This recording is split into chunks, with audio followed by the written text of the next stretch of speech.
전사가 되어야 한다. 콘테 감독이 토트넘 선수들에게 강력하게 주문한 말입니다. 그 이유가 2022년 동안 연승이 한 번도 없고 퐁당퐁당 팀이 강팀일 수는 없으니까요. 그래서 기분 좋게 리즈 유나이티드를 잡은 만큼 연승이 가장 중요했기 때문에 콘테 감독이 정신력을 강조하고 있었습니다. 그리고 펼쳐진 올 시즌 마지막 트로피의 기회, 미들즈브러전과의 FA컵 16강전. 미들즈브러는 2부 리그의 8위 팀입니다. 그렇기 때문에 콘테 감독의 라인업도 변화가 일어나지 않을까 예상이 되었습니다. 그동안 주전들이 3경기 연속 풀타임급 소환 선수들이 많았기 때문에, 더구나 리즈전 이후 이틀 쉬고 다시 경기니까 로테이션이 꼭 필요했습니다. 그런데 매우 놀랐습니다. 콘테 감독은 리즈전 베스트 11을 그대로 가동한 것입니다. 손흥민이 선발로 나온다는 것이 한편으로는 좋았지만 콘테 감독이 무리하는 것 아니냐는 느낌이 들었죠. 이는 토트넘 현지 팬들도 같은 마음이었습니다. 뭐지? 트로피를 들기 위한 각오인가? 손흥민까지 넣는 건 불필요한데 베르바인이면 충분해. 난 매우 놀라운 라인업이라고 생각해. 뭐라는 무슨 일이지? 이틀밖에 못 쉰 베스트 라인업을 2부 리그와 붙게 한다고? 이건 결과를 내야만 논란이 없을 거야.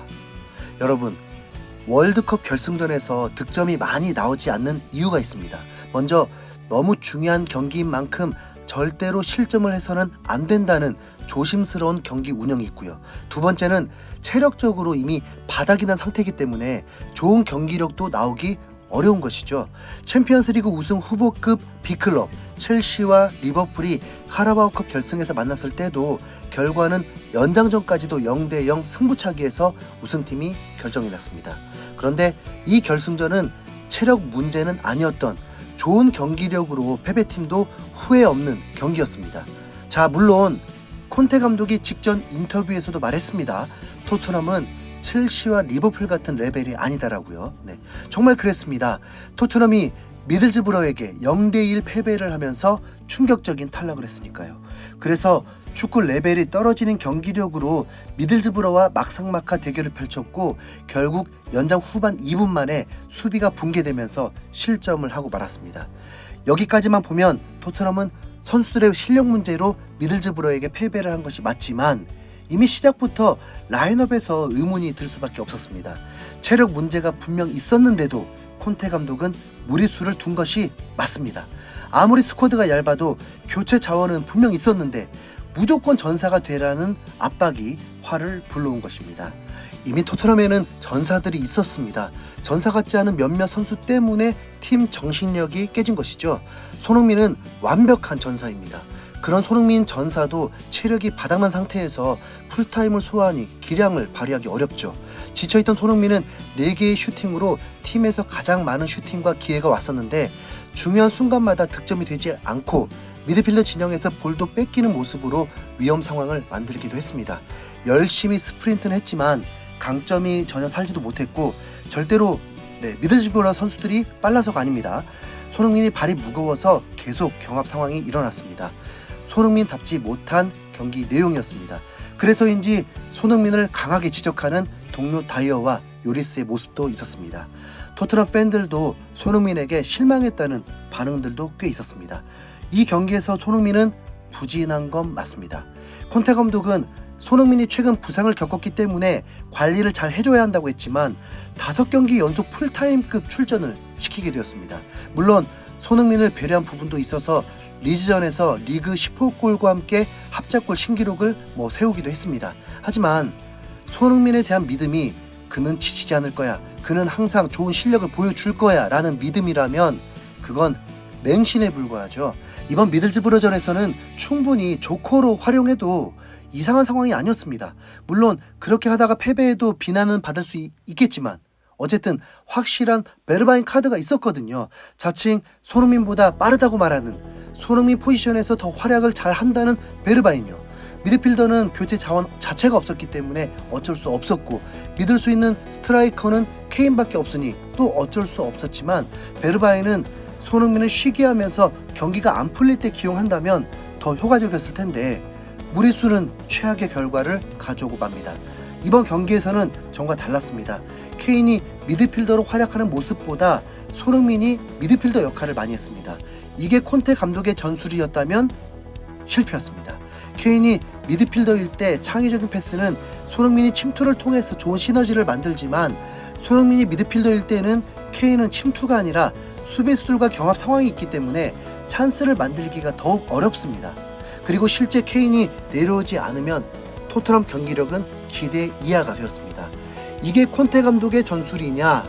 그렇지 않죠. 이건 이미 무리뉴 감독이 했던 전술입니다.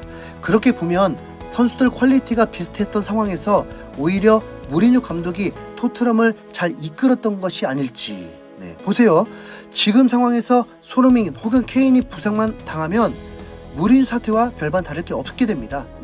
차라리 무리뉴 감독은 더 많은 시간을 함께하면서 선수들을 알아가기라도 했죠.